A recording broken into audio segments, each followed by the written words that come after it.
Hello dear students, कैसे हैं आप सभी। केमिस्ट्री का पेपर आज हो गया है आप सभी का। मैं बायो को लेकर के आपके साथ डिस्कशन करूंगी। बहुत लंबा कोई ऐसा मेरे पास जड़ी बूटी नहीं है, तो मैं यहाँ से आपको दूंगी और आपका हो जाएगा, पेपर बहुत अच्छा जाएगा। देखिए, बिल्कुल स्वीट एंड शॉर्ट डिस्कशन मैं आपके साथ करने वाली हूँ। बायो का पेपर आपका 23 को है। फिजिक्स और केमिस्ट्री का पेपर देख के आपको ये समझ में आ गया है कि आपका बायो का पेपर किस तरह का होने वाला है, और उसके बाद हिंदी का पेपर और बचा हुआ है आपका।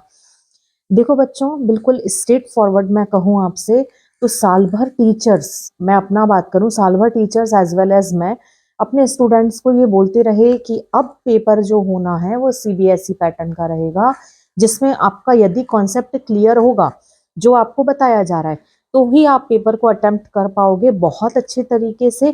अदरवाइज मार्जिन लाइन और लगभग 30-40 नंबर तक ही आप उसको देख पाओगे कि हाँ, ये हमारा सही है और ये हम पे नहीं बन रहा है।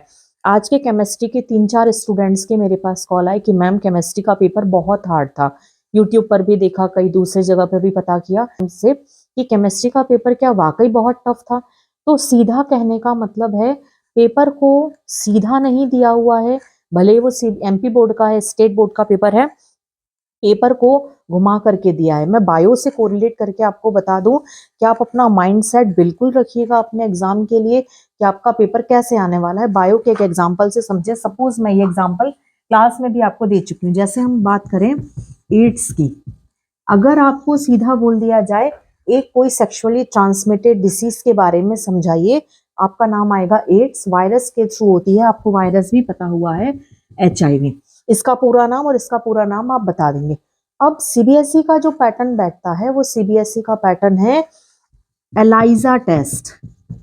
किस बीमारी के लिए होता है? पहला क्वेश्चन।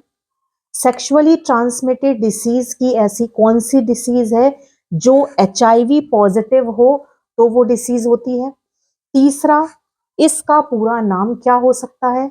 ये वायरल डिसीज है या बैक्टीरियल डिसीज है? और अगर डेप्थ में क्वेश्चन आता है तो एड्स का जो वायरस है उसके डायग्राम से क्वेश्चन आ सकता है, या एसटीडी की ऐसी डिसीज का डायग्राम बनाइए जिसमें वायरस के अंदर न्यूक्लियस वगैरह और उसके कोर कोन शेप वगैरह से ऐसा क्वेश्चन आपसे पूछा जा सकता है। अगर एड्स पूछा होता तो आपको पता होता। अभी हाफ ईयरली के पेपर में कैंसर से रिलेटेड बहुत इंपॉर्टेंट क्वेश्चन आया, बट उससे घुमा दिया। Benign tumour, malignant, sarcomas, lymphomas, ये सब कुछ आपको पता है, बट उसमें कैंसर को कि कौन सा ज्यादा टफेस्ट होता है या ज्यादा स्प्रेड होता है, ज्यादा डेंजरस कौन सा होता है, इस तरह से। जेनेटिक कोड का हाफ ईयरली में पेपर आया था क्वेश्चन। जेनेटिक कोड आपको पता है, आप 5 कैरेक्टरिस्टिक्स बहुत अच्छे से लिख देंगे। क्वेश्चन ये आया था कि जेनेटिक कोड में कितने कोडॉन सेंस कोडॉन है। क्वेश्चन ये पूछा था उसमें फिनाइलेनिन को कोड करने वाला कोडॉन कौन सा है। अब जब आपको टेबल पता होगी तब आप क्वेश्चन को अटेम्प्ट कर पाएंगे। तो सीबीएसई का पूछने का पैटर्न होता है, जितना आपको पता है वो सब आपको पेपर में मिलेगा, उसके आगे की कहानी जितना आपके बाद खत्म होता है वो वहां पर वो पूछेगा। तो चीजों को ध्यान रखिए। 4 दिन में आप सिर्फ रिवीजन कर पाएंगे। जिनका साल भर का तैयार नहीं है वो 4 दिन में रिवीजन भी प्रॉपर नहीं कर पाएंगे। बट फिर भी मैं स्टूडेंट्स को एक सिंपैथी के तौर पे बताना चाहती हूँ कि मैं शाम तक आपको इम्पोर्टेंट क्वेश्चन की एक लिस्ट प्रोवाइड करूंगी, जहां से जिन स्टूडेंट्स का बिल्कुल भी तैयार नहीं है, या ये कह सकते हैं 30-40% तैयारी है, उन क्वेश्चंस को आप तैयार कीजिए। लगभग 50-60 क्वेश्चंस हैं जो मैंने अपनी क्लास में भी प्रोवाइड किए हुए हैं, वो क्वेश्चंस आप तैयार कीजिए। बहुत कुछ चांसेस हैं कि क्वेश्चन पेपर उसके बाहर नहीं जाएगा।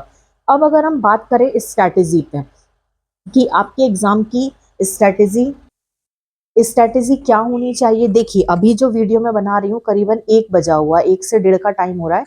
यदि हम बात करें कि आज दिन भर में, आज आपके पास आपका पूरा, अगर आप 3 बजे से या 4 बजे से भी पढ़ने बैठते हैं, आज का आपके पास पूरा दिन है।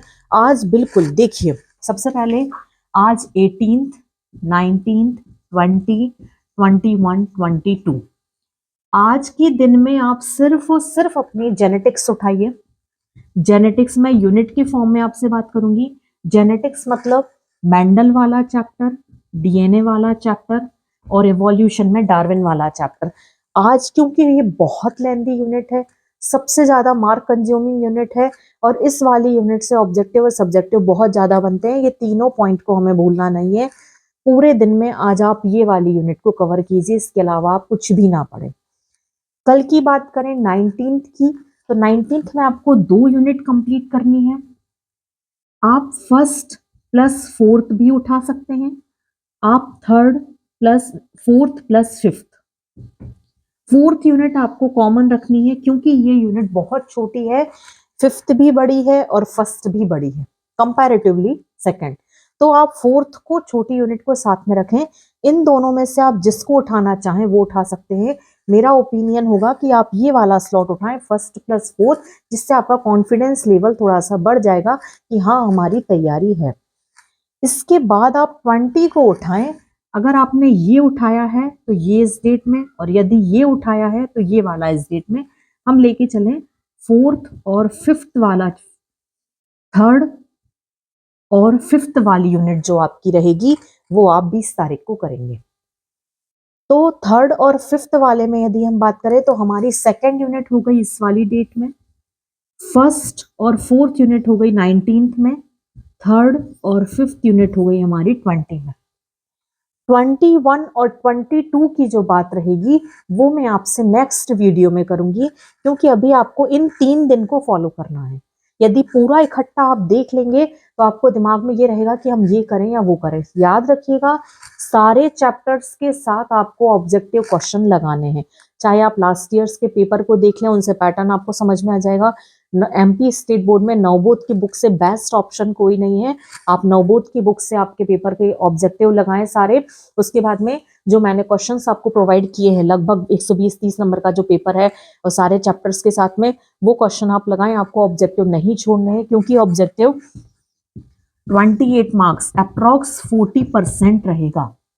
इस तरह से आप अपनी स्ट्रेटेजी को फॉलो करें। कहीं कोई प्रॉब्लम जाती है, लाइन पे मेरा नंबर चल रहा है, आप मुझसे कंसल्ट कर सकते हैं। प्लीज आप आज से ही अपनी स्ट्रेटेजी फॉलो करें, जिससे आपको बायोलॉजी में टफ पोर्शन को फेस ना करना पड़े कि आपका पेपर अच्छा नहीं गया। प्लीज वीडियो को शेयर कीजिए अपने फ्रेंड के साथ और वीडियो को लाइक करके चैनल सब्सक्राइब करें। नेक्स्ट वीडियो में हम 21 और 22 को डिस्कस करेंगे कि हम 21 और 22 में क्या डिस्कस करें। Thank you.